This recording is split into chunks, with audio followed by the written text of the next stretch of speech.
I've been thinking again about living in a world so powerfully shaped by science, very often for the good, of course, but nonetheless leaving us with big questions about how to understand the uncertainties of science as much as the practical benefits it delivers, how to relate to experts that can often disagree, how science can be used to illuminate but also to control.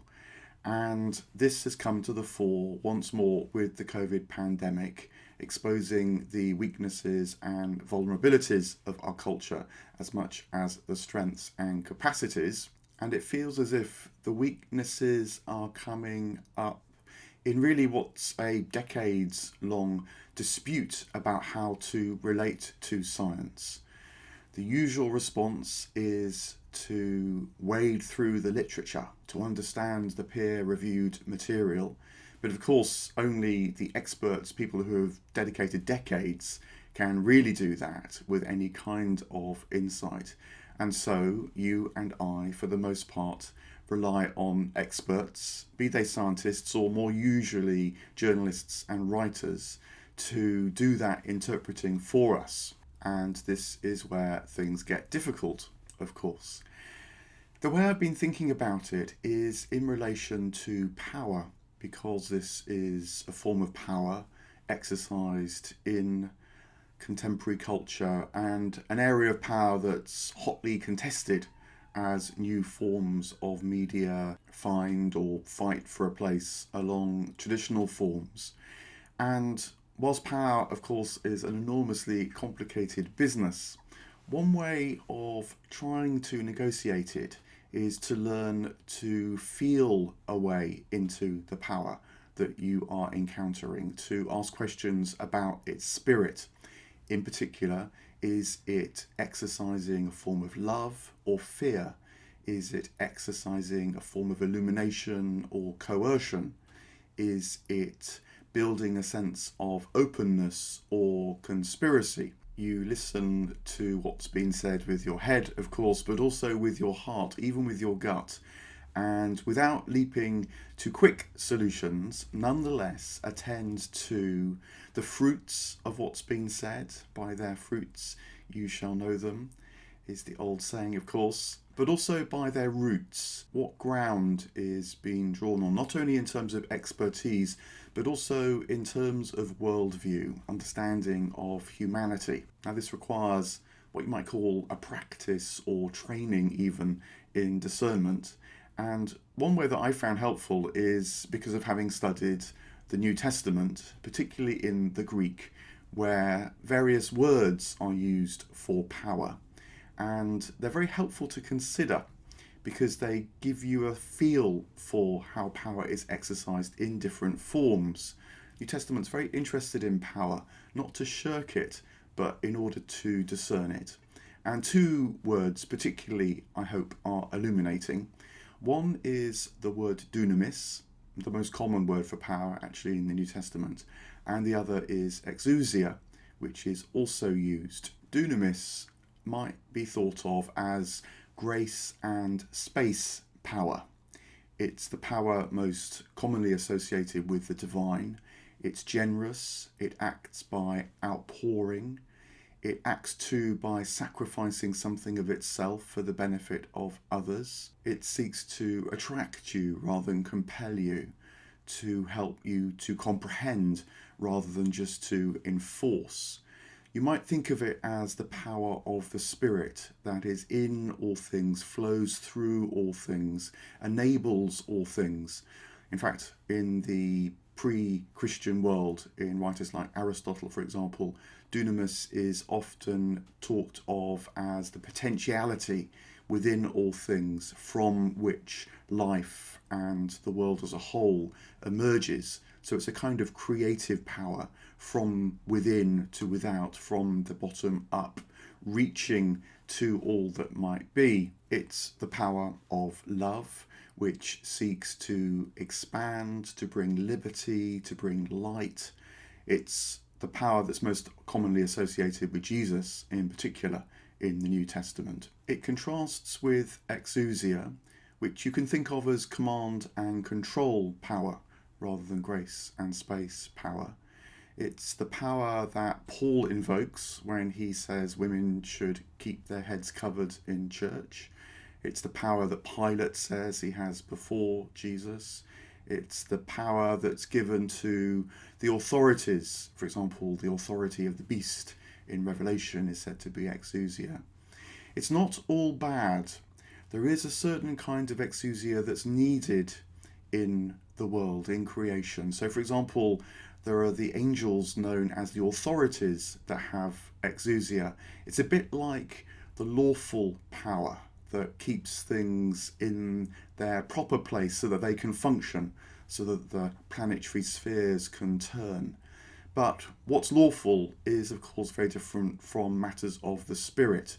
And so exousia is okay when it's kept within a wider context of dunamis, when command and control is in the service of grace and space. When that doesn't happen, exousia will seek security, for example, and clarity. It'll be happy to divide and expel rather than unite and combine. It speaks from a place of fearfulness rather than love, which can relax and let go in order to enable. So, what's this got to do with science communication?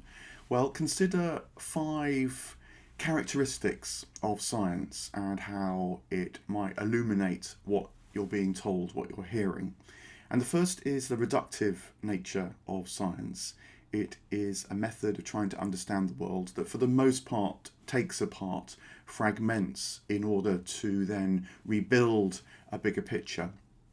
And it's very powerful, but it has an effect when it comes to the media, because the media too is inclined to grab the fragmented, reductive part, turn it into a headline, say a broad statistic or an isolated finding, and then use that to draw you in, to compel you into reading about the science that's being discovered.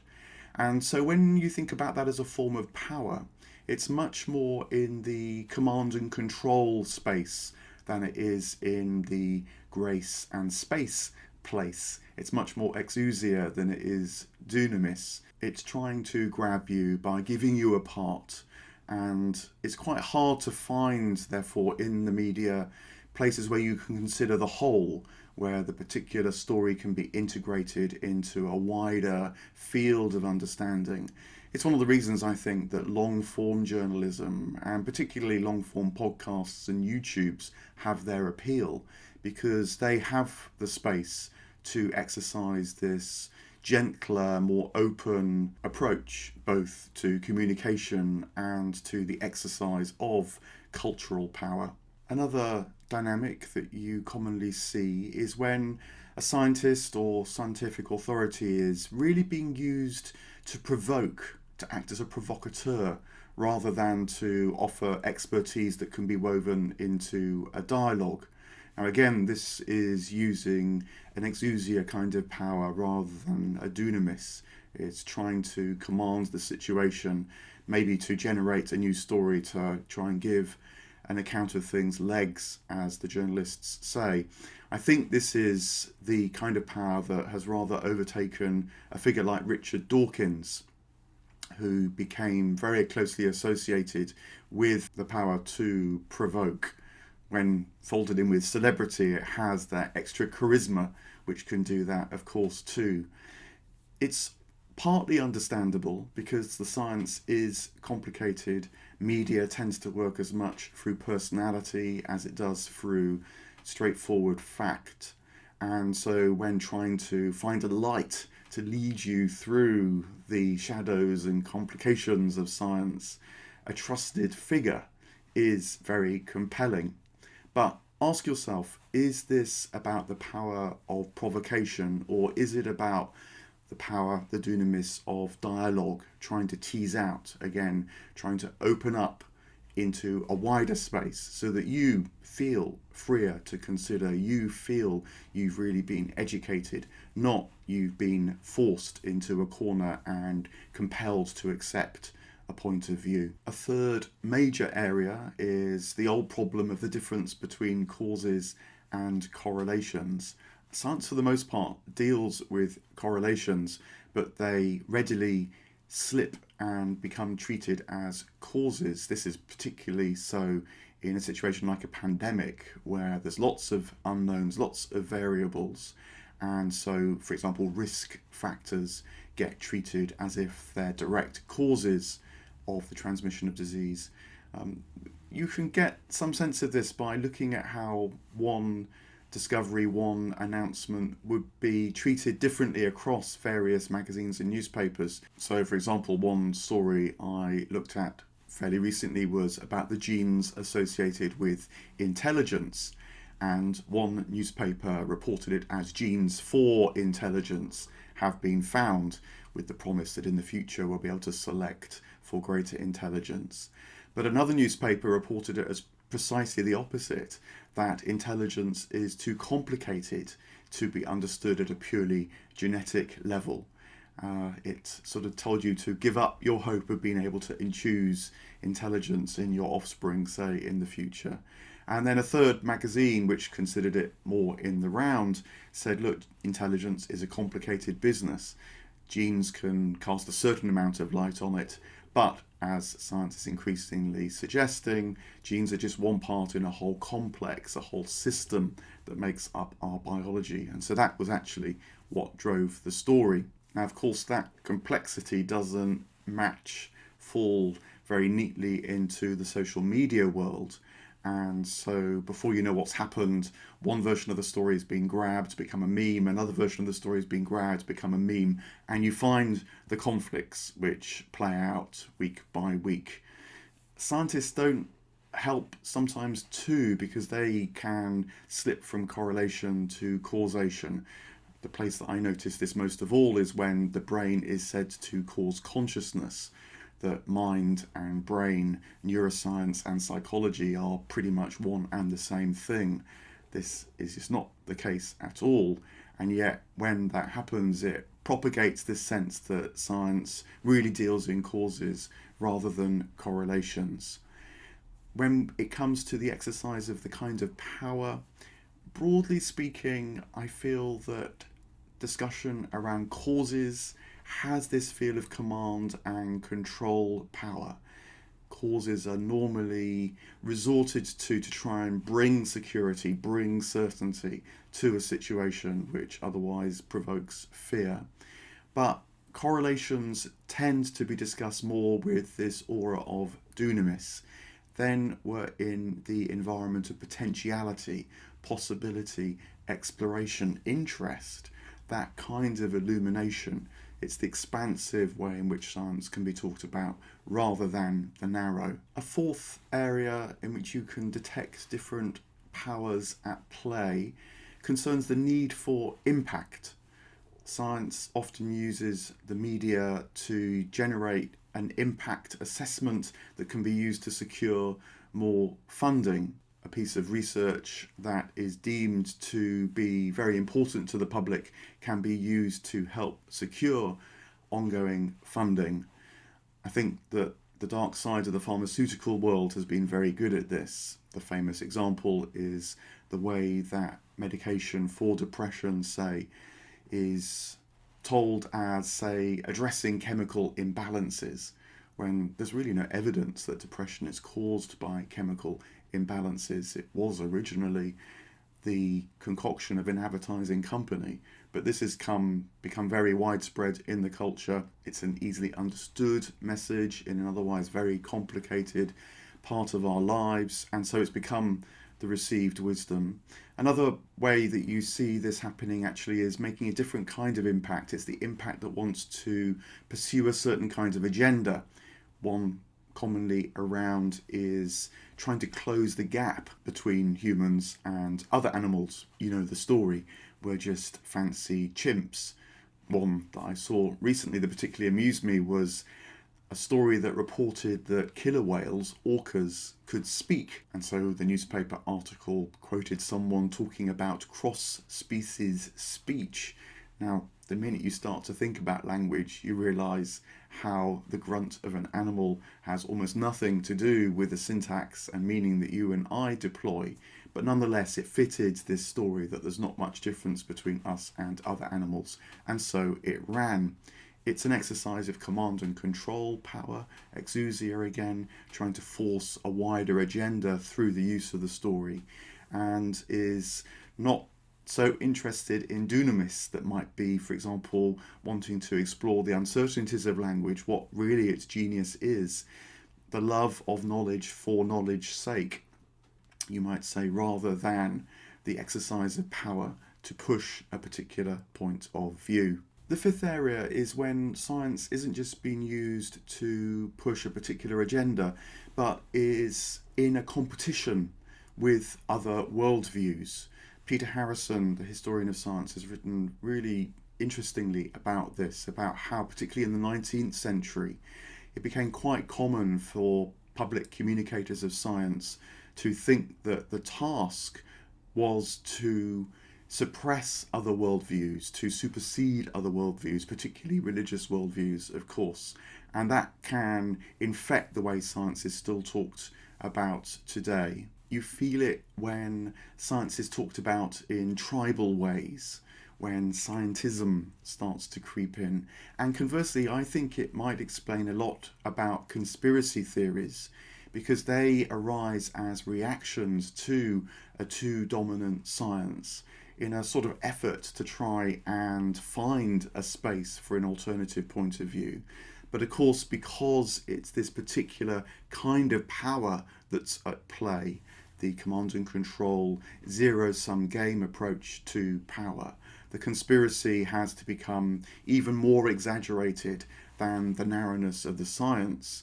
And so you get this escalation of wild stories, even of madness in its extreme. So in terms of discerning this, you know it when you feel that the status of science itself is somehow at stake, when there's an atmosphere of needing to triumph, or alternatively writing extravagant promissory notes way into the future to secure status now. Science has become a battleground, those who are pro fighting those who are against, and any kind of love and power associated with Dunamis slips away as there's a struggle for command and control. The good news is that I think science needs Dunamis far more than it needs merely to assert itself, because the openness, the expansiveness, the reaching to other worldviews to inspire new insights, the spirit of imagination that is so important in terms of the development of science won't let it go. It begins and ends in wonder, as Aristotle said of all human knowledge. I particularly find this myself when I need to have my spirit lifted about science in the area of astrophysics. It comes partly from my own undergraduate studies in physics, particularly the experience of trying to measure the heights of mountains on the moon. Would you believe it did nothing to advance science, but did give me the experience of arising in the middle of the night, almost like a monk, to go in the darkness, in the quiet, to the observatory and have the chance to use a relatively powerful telescope to gaze onto another world. In terms of the science, we were measuring the lengths of shadows, but it was a tremendous experience and one that felt opening. That's what I remember, far more of it now. And I live just up the road from the Greenwich Observatory, and when I go walking in Greenwich Park, I think of how Herschel's telescope is there, and how it was said that Haydn, the composer, once looked through it and was so inspired by what he saw that it led to him composing the Creation, which of course includes the famous chorus, "The heavens are telling the glory of God." That is science in its grace and space form, loving life for life's sake, giving itself away to inspire others, making connections, drawing by beauty, by its allure, rather than compelling, command and controlling. So, as these science conflicts and others come towards you, perhaps think about power, feel it in your heart, look at something that's more long form rather than immediate, and perhaps use this relationship between love and power to discern what's going on.